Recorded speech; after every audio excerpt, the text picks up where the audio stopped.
तो ये आप जावेद अहमद को सुन रहे थे, उत्तर प्रदेश के डीजीपी, जो इस पूरे घटना के बाबत जानकारी दे रहे थे। आपको बता दें कि एक और मथुरा में बवाल हो रहा था, पुलिस वाले शहीद हो रहे थे, लेकिन इन सब के बीच मथुरा की बीजेपी सांसद हेमा मालिनी को खबर तक नहीं थी इस पूरे घटनाक्रम की।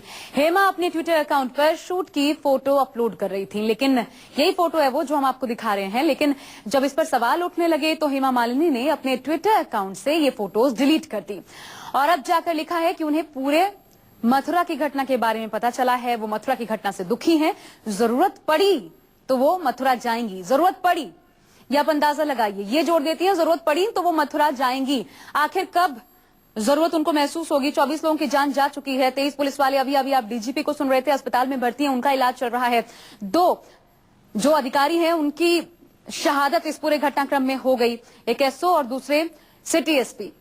लेकिन इसके बावजूद वहां की सांसद ये ट्विटर पर अपडेट करती हैं कि अगर जरूरत पड़ी तो वो मथुरा जाएंगी। तो मथुरा में बवाल, लेकिन हेमा बेखबर। कैसे? वो तस्वीरें आप इस वक्त देख रहे हैं और पूरे घटनाक्रम पर हमारी नजर है। न्यूज 24 आप तक पल पल की अपडेट्स पहुंचा रहा है। आपको बता दें, इस घटना में अब तक जहां पे जिस जगह को लेकर के पूरा बवाल हुआ था उसे अतिक्रमण से फ्री करवा दिया गया है, मुक्त करवा दिया गया है, लेकिन पूरे घटनाक्रम के दौरान कई लोगों की जान भी गई है।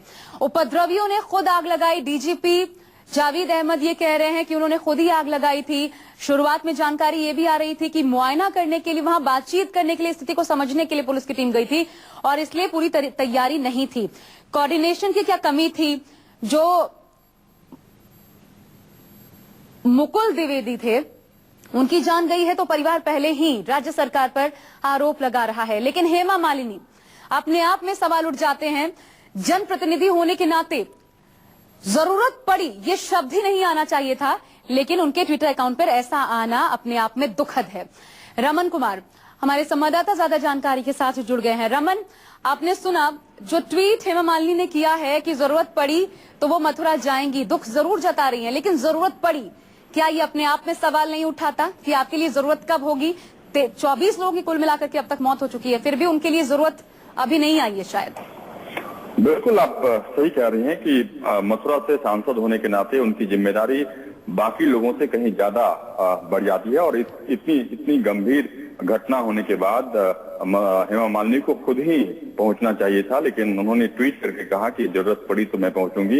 ये जताता है कि किस तरीके से वो इस पूरे मामले को लेकर उन्होंने इस पूरी घटना को पेश किया है, क्योंकि जो पिक्चर उन्होंने या जो ट्वीट उन्होंने किया था उसके बाद फिर उन्होंने डिलीट भी किया है। तो हेमा मालिनी के बारे में ये कहा जाता है काफी संवेदनशील इंसान है और काफी बड़ी कलाकार है और मथुरा से वो सीट उन्होंने चुनाव जीता। उसके बाद कुछ शिकायतें भी आई थी मथुरा में, वो नहीं जा रही हैं। हालांकि प्रधानमंत्री या अमित शाह की तरफ से भी उनको कहा गया कि आप सांसद के तौर पर मथुरा में पूरा ध्यान दीजिए। लेकिन इस बड़ी घटना के बाद हेमा मालिनी को स्वयं घटनास्थल पे जाना चाहिए था। वहां के लोगों के बीच में जो दुख, उनका दर्द है, उनको बांटना चाहिए था। लेकिन हेमा मालिनी ने कहा कि अगर जरूरत पड़ी। रमन, अपने आप में ये भी हास्यास्पद नहीं है क्या? दादरी में घटना होती है, वोट बैंक का मसला था, महेश शर्मा खुद पहुंच जाते हैं। हमारा जो खुद कार्यक्रम हुआ था उसमें महेश शर्मा जब आए थे उन्होंने कहा था वहां का जनप्रतिनिधि होने के नाते सबसे पहले मेरी जिम्मेदारी थी कि मैं वहां जाऊं, और उसी पार्टी के सांसद हैं और इनका बिल्कुल अलग वक्तव्य सामने आता है। ये दोनों चीजें क्या बताती हैं?